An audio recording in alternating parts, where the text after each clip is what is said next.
Hi viewers, welcome to అక్షరం yes TV. నేటి వార్తలకు స్వాగతం. అస్సలాముఅలైకుం, అందరికీ నమస్కారము.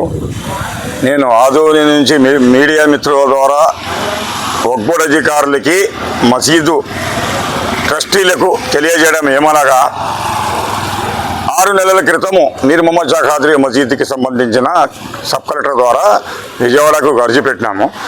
అక్కడ రేకులు ఉన్నాయి దర్గాలో, మసీదు వెనుక ఆడ ఫ్యాన్లు లేవు, ఒక 4 ఫ్యాన్లు అరేంజ్ చేయండి సార్ అంటే ఓకే చేస్తామని 6 మంత్ క్రితం ఇస్తే కూడా ఇంతవరకు వక్ఫ్ అధికారు వచ్చి చూడలేదు.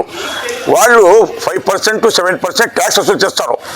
ఆడిట్ అంటే ఏమి, ఇన్స్పెక్టర్ వచ్చి మసీదులు సౌకర్యాలు చూడాల.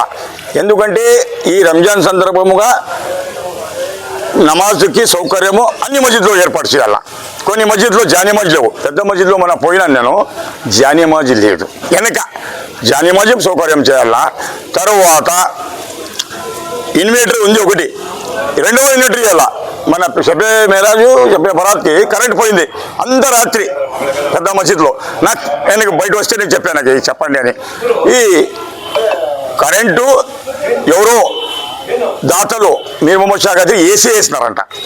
ఏసీ మంచిదే, ఆయన పుణ్యమోసులు ఎవరు చేసి వాళ్ళకి పుణ్యము. మసీద్కి ఆదాయము 1,50,000 పైన ఉంది మీర్ మొహమ్మద్ షా ఖాద్రీ, కానీ సౌకర్యము లేదు. ఎందుకు ఈ విషయం ఎందుకుంటున్నా అంటే, నేను జిల్లా వక్ఫ్ బోర్డు మెంబర్, కలెక్టర్ గారు ప్రమాణ స్వీకారం చేయించారు. ఏమని, మసీద్కి వక్ఫ్ బోర్డు అధికారులకి సౌకర్యం లేకుంటే కల్పించాలని నా కర్తవ్యమని నేను తెలియజేస్తున్నాను. ఇంకొకటి, విజయవాడ వక్ఫ్ బోర్డు అధికారులు వీరికి పంపించి ముఖ్యమంత్రి గారు కూడా, మైనార్టీ మంత్రి ఉన్నారు ఫారూక్ గారు, మసీదుకు సౌకర్యం కల్పించాలా, కోట్ల రూపాయల నిధులు మేము మంజూరు చేసినాం మైనార్టీకి అంట అని అన్నారు మీడియా ద్వారా. మీరు పంపించి రంజాన్ సందర్భంగా పుణ్యం ఎక్కువ, ప్రతి మసీదుకి సౌకర్యం ఉంది లేదా తెలియాలా.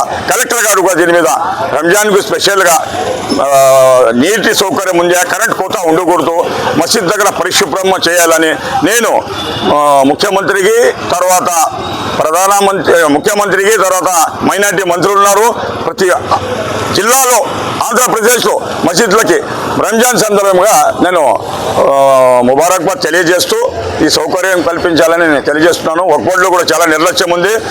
ఆస్తులు కోట్లు లక్షల ఆస్తులు దుర్వినియోగం అవుతున్నాయి. దీన్ని పట్టే అధికారం ఎవరికి ఉంది? సిఓకి, వక్ఫ్ బోర్డు అధికారులకి, లాయర్కి. మేమే సంవత్సరం తిరుగుతున్నాను. లాయర్ ఉంటే సిఓ ఉండడు, సిఓ ఉంటే వక్ఫ్ బోర్డు ఇన్స్పెక్టర్. ఇట్లా తిప్పకూడదు. ముఖ్యమంత్రి ఏమన్నారు, బిల్లు ఉంది ఉమ్మీదు, దాని ప్రకారము వక్ఫ్ బోర్డు రిజిస్టర్ చేయాలి. ఎందుకు చేయడం లేదు నేను అడుగుతున్నాను ప్రభుత్వ అధికారులకి, వక్ఫ్ బోర్డు అధికారులు. ఈ విషయాన్ని మా ముఖ్యమంత్రి వరకు పోయి వెంటనే చర్యలు తీసుకోవాలని నేను తెలియజేస్తున్నాను. నా పేరు ఇస్మాయిల్, మాజీ జిల్లా Waqf board ex member, Adoni, Kurnool జిల్లా. సార్, ఒకటే విషయము, మీర్ మొహమ్మద్ షా ఖాద్రీ మసీద్ గురించి మీరు మాట్లాడుతున్నారు. ఇప్పుడు అక్కడ ఉన్న సమస్యకి వక్ఫ్ బోర్డు తీరుస్తుందా లేదా? తీర్చలేదని 6 నెలల క్రితం పెట్టాను అర్జీ నేను స్పందనకి. వాళ్ళు ఏమన్నారు, ఇన్స్పెక్టర్ ముత్తల్లిలు, మేము ఫ్యాన్లు చేస్తాం పోయాను. ఇంతవరకు వేయలేదు. పోయి మీరు నమోదు చేసి చూడండి. ఈ ఎలక్షన్ కమిటీదే వక్ఫ్ బోర్డుదే? కమిటీ వక్ఫ్ బోర్డు ఇద్దరు.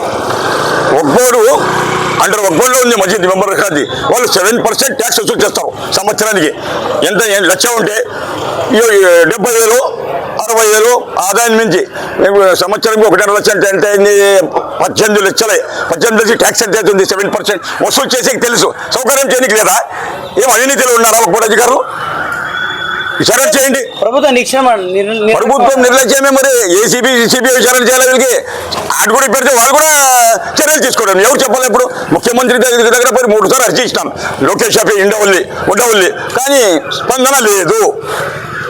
ఈ విషయాన్ని ముఖ్యమంత్రి, మా ఫారూక్ ఉన్న రంగాల మంత్రి చర్యలు తీసుకొని మసీద్ దగ్గర సౌకర్యం కల్పించాలని తెలియజేస్తున్నాం.